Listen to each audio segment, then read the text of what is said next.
Indian super ലീഗിൽ കഴിഞ്ഞ സീസണിൻ്റെ ഇതേ സമയത്തായിരുന്നു ഒരു ഇൻ്റർവ്യൂവിൽ നമ്മുടെ സൂപ്പർ താരമായിട്ടുള്ള ദിമിത്രോസ് ഡയമൻ്റക്കോസ് നമ്മുടെ ആഭ്യന്തര താരങ്ങളെക്കുറിച്ച് KP രാഹുൽ അടക്കമുള്ള ഇന്ത്യൻ താരങ്ങളെക്കുറിച്ച് കേരള ബ്ലാസ്റ്റേഴ്സിലുള്ള താരങ്ങളെക്കുറിച്ച് പറഞ്ഞ കാര്യം എനിക്കിപ്പോഴും ഓർമ്മയുണ്ട്. കാരണം അതിനു മുമ്പ് നിങ്ങൾ ആരെങ്കിലും ഈ ചാനൽ സബ്സ്ക്രൈബ് ചെയ്യാൻ ബാക്കിയുണ്ടെങ്കിൽ തീർച്ചയായിട്ടും സബ്സ്ക്രൈബ് ചെയ്യാൻ മറക്കരുത്.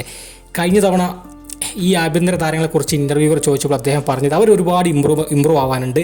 തീർച്ചയായിട്ടും അവർ കളിക്കുന്നത് ആ ഒരു എന്താ പറയുക ഒരു യൂറോപ്യൻ ക്വാളിറ്റിയിലോ അല്ലെങ്കിൽ ഒരു നല്ലൊരു ക്വാളിറ്റി ഫുട്ബോളോ അല്ല എന്ന് കൃത്യമായിട്ട് നമ്മുടെ ഡയമൻ്റക്കോസ് കഴിഞ്ഞ സീസണിൻ്റെ ഒരു ഇൻ്റർവ്യൂവിൽ പറഞ്ഞ കാര്യം എനിക്ക് ഓർമ്മയുണ്ട്. എന്നാൽ ഈ സീസണിൽ അദ്ദേഹം അത് തിരുത്തി പറയുന്നു എന്നുള്ളതാണ് ഏറ്റവും വലിയ അത്ഭുതവും മാത്രമല്ല അഭിമാനത്തോടു കൂടി നോക്കിക്കാണുന്നൊരു കാര്യം. കാരണം കൃത്യമായിട്ട് ഡയമൻ്റക്കോസ് പറയുന്നൊരു കാര്യമുണ്ട്, അവരൊക്കെ ഒരുപാട് ഇമ്പ്രൂവ് ആയിരിക്കുന്നു.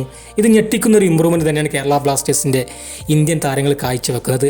അസറും ഐമനും KP രാഹുലടക്കമുള്ള വിപിൻ മോഹൻ അടക്കമുള്ള ഇന്ത്യൻ താരങ്ങൾ ഞെട്ടിക്കുന്ന പ്രകടനമാണ് കേരള ബ്ലാസ്റ്റേഴ്സിൽ കാഴ്ചവെക്കുന്നത്. അത് തന്നെ ഒരുപാട് എന്നെ അവിശ്വസനീയമാക്കുന്ന ഒരു കാര്യം കൂടിയാണ് എന്ന് കൃത്യമായിട്ട് ഡയമൻ്റക്കോസ് പറഞ്ഞു വെക്കുന്നുണ്ട്. അതായത് കഴിഞ്ഞ സീസണിൽ ഇത് കേൾക്കുമ്പോൾ നമുക്ക് ഒരു വല്ലാത്തൊരു വിഷമം അനുഭവപ്പെട്ടിട്ടുണ്ടായിരുന്നു. കാരണം നമ്മുടെ താരങ്ങളെക്കുറിച്ച് ഒരു യൂറോപ്യൻ താരം ഇങ്ങനെ പറയുമ്പോൾ, കാരണം അവർ അത്ര ക്വാളിറ്റി കാണിക്കുന്നില്ല എന്ന് പറയുമ്പോൾ തീർച്ചയായിട്ടും ഒരുപാട് വിഷമം ഉണ്ടായിരുന്നു. ആ വിഷമം ഇപ്പോൾ മാറിക്കിട്ടി.